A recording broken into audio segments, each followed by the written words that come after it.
किसी किसी द्विपरमाणु किसी द्विपरमाणुक किसी द्विपरमाणुक अणु का द्विध्रुव आघूर्ण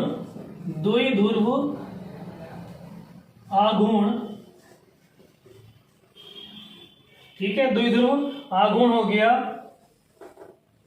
उसके प्रत्येक सिरे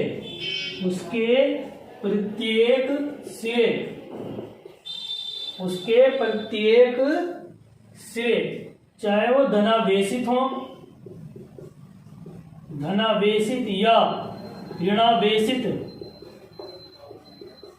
धनावेशित मतलब होता है पॉजिटिव मतलब प्लस और ये माइनस की मात्रा धनावेशित हो या ऋणावेशित हो की मात्रा तथा यहां तक बात समझ, किसी द्विपरमाणुक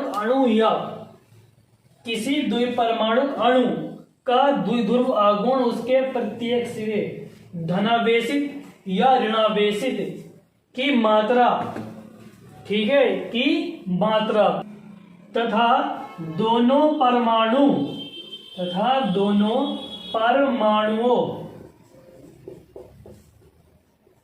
के केंद्र के मध्य दूरी के गुणनफल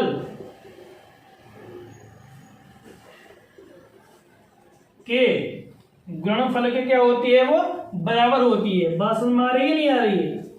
बराबर होती है। ये तो हमारे यहाँ परिभाषा होगी। जैसे कि मैं बता दूं आपसे, ये ठीक है, ये मान लीजिएगा ये पॉजिटिव हो गया, ये निगेटिव हो गया, ठीक है। तो ये हमारे पास क्या हो गया, मैंने क्या बोला आपको, द्विपरमाणु अणु का द्विध्रुव आघूर्ण उसके प्रत्येक सिरे, ये देखो उसके प्रत्येक धनावेशित ऋणावेशित की मात्रा ई तथा दोनों परमाणु केंद्र के मध्य दूरी समझ सकते हैं। मैं तो डी मान लिया, डी लिख सकते हैं, कोई दिक्कत नहीं है, थोड़ी शानदार हो जाएगी आपकी जो परिभाषा, डी के गुणनफल के बराबर होती है। बात समझ में आ रही है? और इसमें एक बात जो है ये आप ध्यान रखना, इसे इस चिन्ह से, इस वाले चिन्ह से, इसे इस चिन्ह से क्या करते हैं, व्यक्त करते हैं, ठीक है, इसे करते हैं चिन्ह से व्यक्त करते हैं। अब जो है एक बात और, यदि आप जो है एक बिंदु लिख लेना, महत्वपूर्ण बिंदु है ये, यदि आवेश की मात्रा ई है, यदि आवेश की मात्रा क्या है, ई है, तथा दोनों, मैंने क्या बोला कि यदि आवेश की मात्रा पास ई है तथा ए और बी लिख सकते हो आप, तथा ए व बी के दोनों केंद्रों के मध्य की दूरी डी है, तब ए बी के दोनों केंद्रों की मध्य दूरी डी है, तब क्या होगा, आपने ई बराबर क्या लिखना है हमारे पास, यदि आवेश की मात्रा हमारे पास कितनी होगी थी, ई होगी थी, और हमारे पास ए व बी के दोनों केंद्रों की मध्य दूरी कितनी होगी, डी होगी, तो हम लिख सकते हैं म्यू बराबर ई इंटू डी। ये हमारा क्या हो गया, सूत्र हो गया। बात समझ में आ रही है? अब आता है म्यू क्या है, तो म्यू जो है हमारे पास क्या है, द्विध्रुव आघूर्ण है। अच्छा, द्विध्रुव आघूर्ण को जो है मैं आपको बता दूं, द्विध्रुव आघूर्ण जो हमारे पास होता है, द्विध्रुव आघूर्ण, जो द्विध्रुव आघूर्ण होता है हम इंग्लिश में लिख सकते हैं इसे हम जो इंग्लिश में बोलते हैं वो बोलते हैं डी पी, या बोल सकते हैं डाइपोल। देखो मेरी बात सुनो, कभी कभी क्या होता है, ये डी आई मतलब कि जो द्विध्रुव होता है, डाइपोल मूवमेंट, क्या होता है, डाइपोल मूवमेंट होता है। एक मिनट में थोड़ा स्पेस कर लेता हूँ, जगह कर लेता हूँ थोड़ी सी,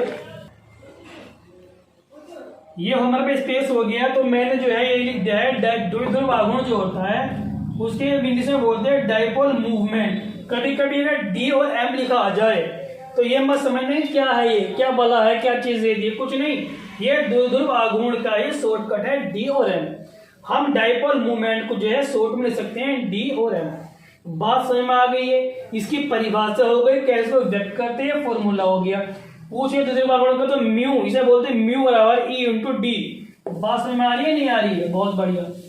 इसके बाद जो है आप जो है कभी जो बोर्ड में कभी कभी एग्जाम आपका पूछ लेता है परिभाषा इसकी, ठीक है, तो आप जो है इस तरह लिख सकते हो। थोड़े से एक दो महत्वपूर्ण बिंदु लिख लो, क्योंकि देखो आपके जो है लिखी थी, आपको जो है बोर्ड में जो एग्जाम होता है वो ऑब्जेक्टिव मतलब बहुत क्वेश्चन तो नहीं आते, उसमें क्या आते हैं बहुत मतलब एक दो क्वेश्चन, वो अलग चीज होगी, परंतु जो पेपर जो बनता है वो आपका जो है थ्योरेटिकल बनता है, सब लिखित में ही होता है ज्यादातर, ठीक है। तो आप जितना अच्छा जितने महत्वपूर्ण बिंदु लिखोगे उतने ही ज्यादा आपको नंबर मिलेंगे, ठीक है।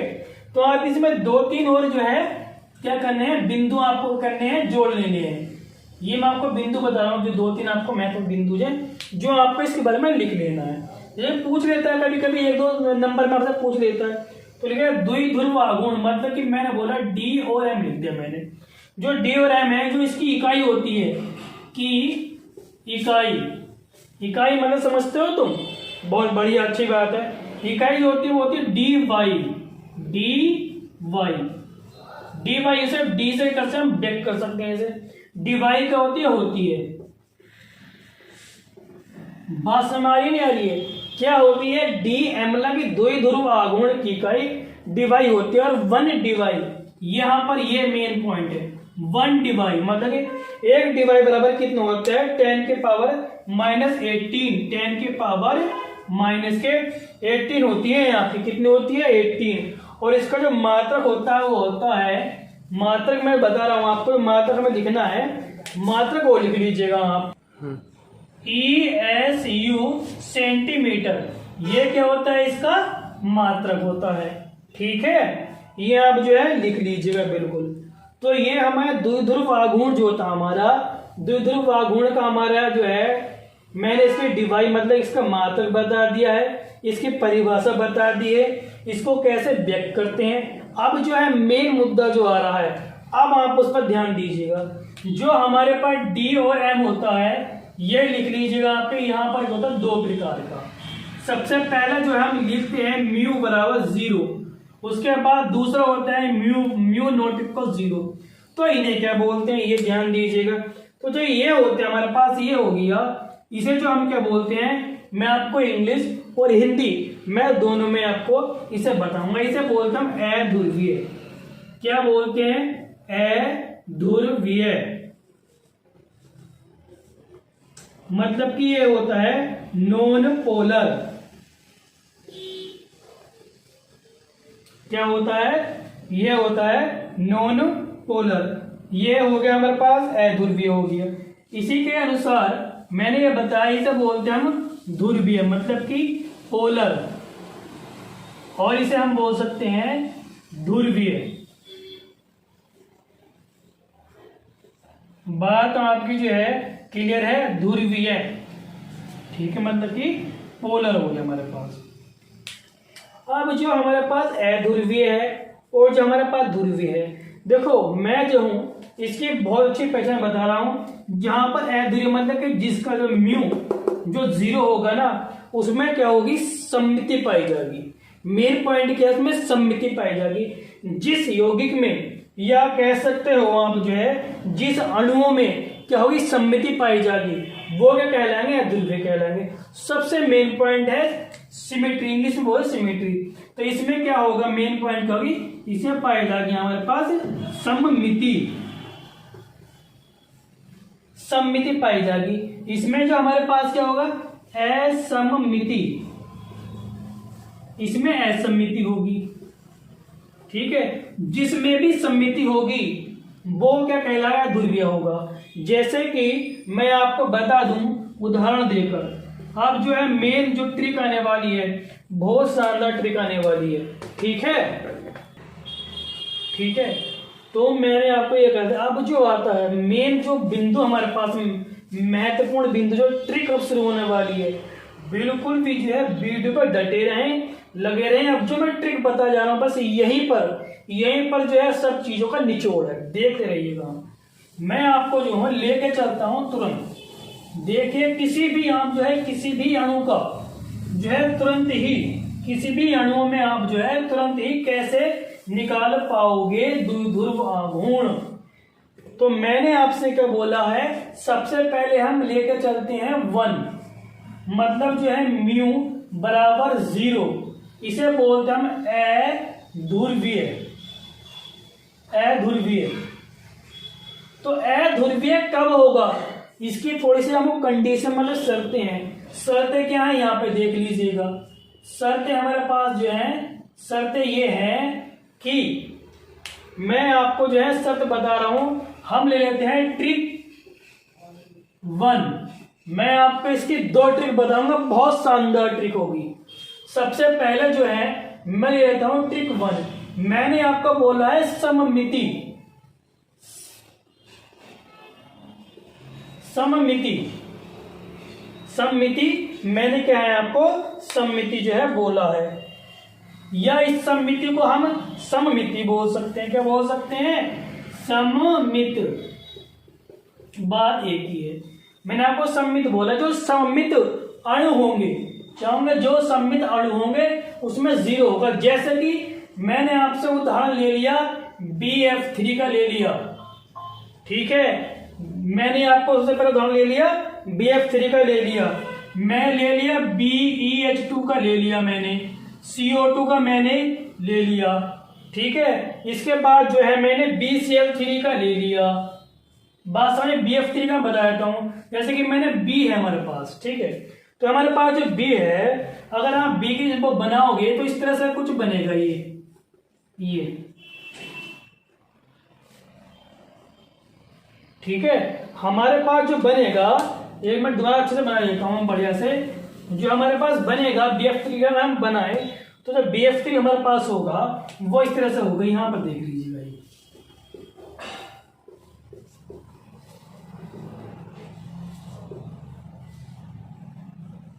ये हो गया।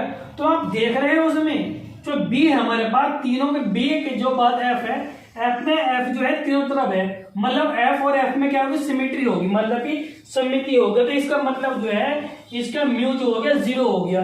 इस तरह BeH2 में देख लीजिएगा, तो इसमें भी क्या हो गया, दोनों क्या हो गया हमारे पास, दोनों तरफ साइड में क्या हो गया, H आ गई, इसमें सममिति आ गई। तो हमारे पास ये भी हो गया।